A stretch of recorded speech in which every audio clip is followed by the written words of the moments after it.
नमस्कार प्यारे विद्यार्थियों, आप सभी 11वीं क्लास के छात्र छात्राओं का नागपुर स्कूल में स्वागत है। और सबसे पहले आप सभी को ढेर सारी शुभकामनाएं, आशीर्वाद बहुत सा, क्योंकि आपने अपनी कड़ी मेहनत से अच्छा परिणाम दिया है। उसमें आपका भी बहुत बड़ा योगदान है, आपके माँ बाप का, स्कूल का भी बहुत बड़ा नाम है। तो अब आप 11वीं क्लास में पहुंच चुके हैं और अपना अधिकार जमा लिया है।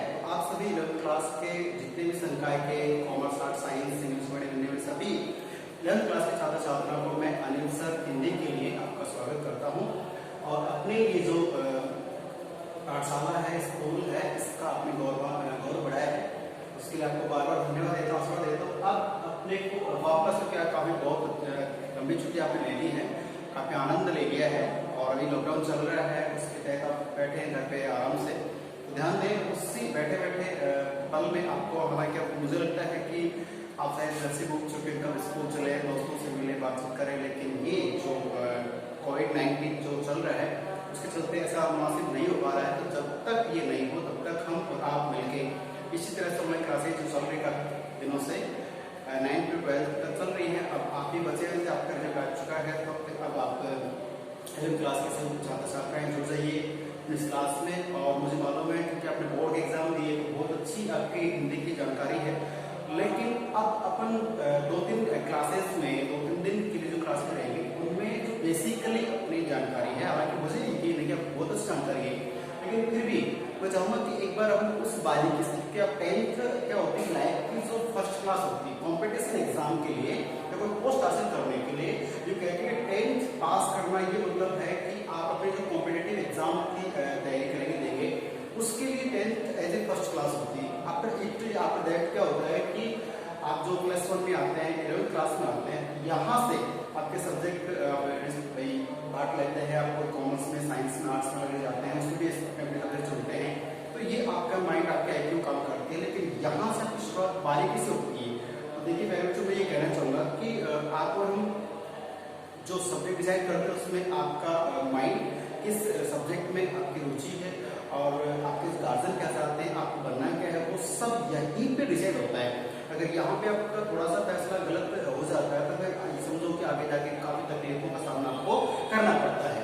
तो मेरा कहने का यही है कि आप और हम जो मिलकर ऐसा एक फैसला लें कि संकाय में क्या फायदा है, क्या मिस योग्य हुए या नहीं। कई बार क्या होता है कि जिस सब्जेक्ट में रुचि नहीं, बट किसी और के द्वारा थोपी है, फिर हमने मान लिया, तो भी नुकसान होता है। कई होता है कि जिस सब्जेक्ट का स्कोप है उसको ले लेते हैं, वो सब बातें। तो अब आपकी जो लाइफ है वो, मुझे लगता है कि आप एक बार पुनः जीरो शुरू करें किसी भी सब्जेक्ट को, किसी भी चीज को, तो अब आप एक बहुत अच्छी भूमिका अदा करते हैं। पहले आप 6 सब्जेक्ट पढ़ते थे, अब आपको मुश्किल से 3 आपके ऑप्शन रहेंगे, तो कंपल्सरी रहेंगे इंग्लिश के लिए, अब 5 को ही पढ़ेंगे। अब उस 5 से आपको बहुत कुछ आगे तक BA तक या BSc MSc जो भी आप करेंगे, BCom B.Ed जो भी करेंगे, वो सब में आपको बेसिकली जो आपका कॉन्सेप्ट है वो क्लियर होना चाहिए। तो हम बात करें कि जो सामान्य जानकारी व्याकरण की बात करें, व्याकरण से ही रिलेटेड है, तो सामान्य जानकारी जो है वो हम पढ़ने जा रहे हैं आज इस वीडियो में, इस क्लास में। तो आपको इसे ध्यान में पहले सुनना है, देखना है क्या इसमें लिखा हुआ है क्या नहीं है। और ये हिंदी है, तो हिंदी में ये था कि पहले इसे देख ले, सुन ले, समझ ले, उसके बाद ही कुछ बोल पाए, सीख पाए। तो बात करें की बात में बात कर रहा हूँ, होने की बात कर रहा हूँ, उसका टॉपिक अपना है ध्वनि। एक टॉपिक दिया है यहाँ पे, तो अब देखने वाली बात है कि ध्वनि किसे कहते हैं, क्या होती है। देखिए मैं आप बोल रहा हूँ, आप सुन रहे हैं, और हो सकता है आपके आसपास टीवी चल रहा होगा या कुछ गाने बज रहे होंगे या कुछ सुबह शाम पक्षी भी चहचहाते हैं, बोलते, तो आवाज, वॉइस की बात करें तो नॉर्मली जो ध्वनि होती है, आवाज जो होती है, वो ठीक है आप हम सुनते हैं, लेकिन व्याकरण क्या कहता है, उसकी परिभाषा क्या हो सकती है। तो वो देखने वाली बात ये है कि ध्वनि जो है वो क्या है, डेफिनेशन क्या हो सकती है। तो पहले बात देखने वाली बात ये है कि भाषा की सबसे छोटी इकाई क्या है, ध्वनि है। अर्थात भाषा की सबसे छोटी जो इकाई है उसी का नाम ध्वनि है। इस शॉर्ट एंड स्वीट परिभाषा हो रही है, लेकिन इसे डिस्क्राइब करें, समझें, तो देखिए इसमें हम बात कर से ए, आ, ई, क, ख, ग। देखना इसमें मैंने यहाँ पे हलंत लगे हुए हैं, यहाँ पे कॉम आई है तो स्वर है तो कंप्लीट होते हैं, लेकिन ये हलंत अगर लगा हुआ है तो ये क्या है, अधूरे होते हैं। इनमें स्वर मिलेगा तभी पूर्ण होंगे। ठीक है। तो ये जितने भी होते हैं या फिर स्वर जितने भी होते हैं सब क्या होते हैं, अपने आप में ध्वनि होते हैं, क्योंकि ये भाषा की सबसे लघुत्तम इकाई, छोटी इकाई होती है। भाषा की सबसे लघुत्तम या छोटी इकाई क्या कहेंगे, ध्वनि कह सकते हैं। लेकिन एक बात देखिए, मैंने जिक्र किया थोड़ी देर पहले कि कोई पक्षी बोल रहा है, चिड़ियों का चहचहाना है, हाथी का चिंगाना, कुछ भी है, ध्वनि तो भी है। क्या आप उसे ध्वनि मान सकते हैं? आवाज तो है, लेकिन 2 पॉइंट बनेंगे कि व्याकरणिक दृष्टि से जो मानव की सार्थक ध्वनि हो, सार्थक उसकी निरर्थक होती, लेकिन मानव वाली जो ध्वनि है उसको या सार्थक माना जाता है। व्याकरण के हिसाब से बाकी जो है वो ध्वनि है, लेकिन उसको या सार्थक नहीं माना जाता। ठीक है, मानव की इतनी ध्वनि को सार्थक मान लिया जाता है। अब ये ध्वनि का डेफिनेशन आपको समझ में आ चुका होगा। और अब बढ़ते नंबर 2 पे वर्ण की बात करते हैं। ठीक है, कई बार वर्ण ध्वनि की मान लेते हैं, देखिए थोड़ा सा डिफरेंस है, थोड़ा सा माइनर डिफरेंस है। और यही जो चीजें हैं कि आपको कॉम्पिटेटिव जो एग्जाम्स होती हैं, प्रतिपादक जो होती है, वहां हमें, क्योंकि कुछ लोग वर्ण ध्वनि को एक ही मान लेते हैं, मानते बात सही आपकी, माइनर जो थोड़ा सा एक अंतर हो क्या है वो देखिए कि मुख से उच्चारित, उच्चारित का मतलब जिसको उच्चारण कर लिया हमने, बोल लिया है, मुख से उच्चारित उपयुक्त, उपयुक्त का मतलब देखिए उपयुक्त मतलब ये ऊपर लिखी बात को या फिर ये ए आ ई कैसे तक का हो गया है।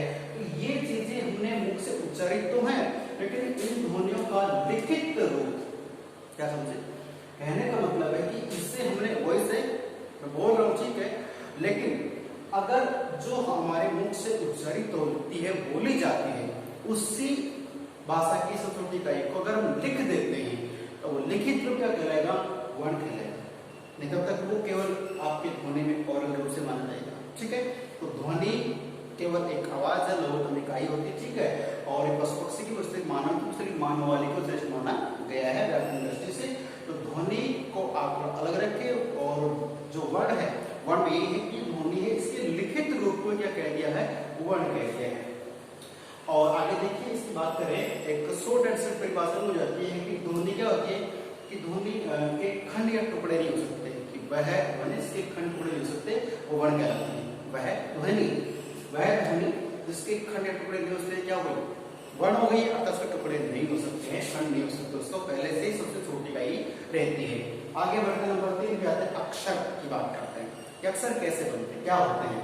तो ध्वनियों का एक उच्चारण करते समय, जो ध्वनियों का उच्चारण करते हैं, इनको पढ़ रहे बोल रहे, तो इनका उच्चारण करते समय ध्वनियों का ये जो कहें, जो ध्वनि समूह, ध्वनि भी हो सकती है, ध्वनियों का समूह ग्रुप भी हो सकता है।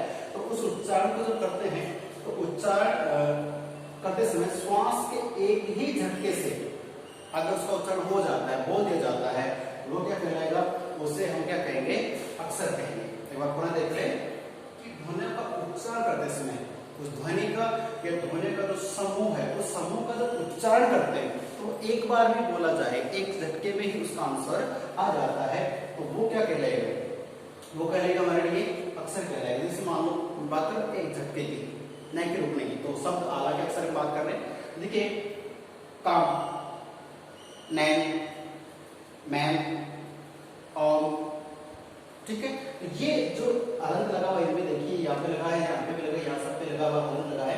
तो ये देखने वाली बात ये है कि ये क्या है कि एक ही झटके में इन ध्वनियों का उच्चारण हो रहा है, कहने में अक्षर कहलाएंगे, शब्द नहीं कहेंगे। शब्द क्या होते हैं, नेक्स्ट पॉइंट में पढ़ लेते, देखिए शब्द की बात करें तो 2 या 2 से अधिक क्या होंगे, वर्ण होंगे। 2 या 2 से अधिक वर्णों का अगर समूह बन जाते हैं, ठीक है, और समूह क्या कहलाएगा, शब्द कहलाएगा। 2 या 2 से अधिक वर्णों के समूह का जब उच्चारण करते हैं तो क्या कहलाएगा, शब्द कहलाएगा। लेकिन देखने वाली है कि वर्णों का जो समूह बनाते हैं वो सार्थक भी हो सकता है, निरर्थक भी हो सकता है। शब्द 2 प्रकार से मानते हैं, सार्थक, निरर्थक। कैसे, देखने वाली बात यह है कि जिस शब्द का वो सार्थक का मतलब जिसका सही अर्थ निकले, सीधा अर्थ निकले, सार्थक सही अर्थ निकले, और निरर्थक का मतलब कोई मतलब नहीं निकलता है, उसको निरर्थक नहीं लेते हैं। तो बात कर लेते हैं कि 2 या 2 से अधिक जो वर्णों का समूह है, उस समूह को ही शब्द कहते हैं। और शब्द 2 प्रकार के मान लिए जाते हैं, ये क्योंकि वर्णों का जो समूह है, भी पढ़ा हमने कि वर्णों का समूह क्या कहेंगे, शब्द कहेंगे। लेकिन वो सार्थक भी हो सकता है और निरर्थक भी हो सकता है। ठीक है, अब देखिए मैं एक छोटा सा एग्जांपल आपको दे रहा हूँ कि मैंने यहाँ साथ में समाज का मतलब समाज से आपका कोई ना कोई अर्थ निकलेगा।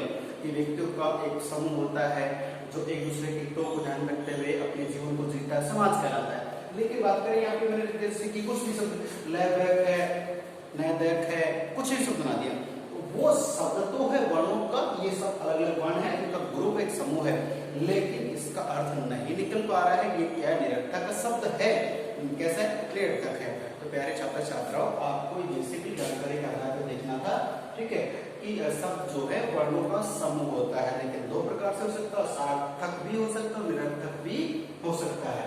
तो ये देखिए मात्र 4 पॉइंट थे और मुझे लगता है कि फिर मेरे पास 5 से 6 पॉइंट और भी इसमें अपने अनुनासिक आएंगे, अनुस्वार आएगा, ठीक है, और भी शब्द अपने पास आएंगे। तो एक वीडियो आपका और होगा, उसमें बेसिकली जानकारी में पूरी जाती है, जो बिल्कुल व्याकरण से बहुत पहले, व्याकरण तो बाद में से होता है, उससे पहले ही जानकारी हमारे होना बहुत आवश्यक है, जरूरी है। तो जो मैंने आपको बताया है, इसको आप नोट कर सकते हैं, इस वीडियो को देख सकते हैं, और ये कॉन्सेप्ट हमारे बार बार चलता रहेगा, बार बार बीच बीच में कोई आते हैं तो आप तुरंत अगर याद रहेगा तो बोल पाएंगे, नहीं तो हम बैठ बैठ सुनते रहते हैं। तो प्यारे छात्र छात्राओं, इसी के साथ में मिलेंगे अगली क्लास में, तो आप इससे नोट कर लें, देखते रहें, ठीक है, धन्यवाद।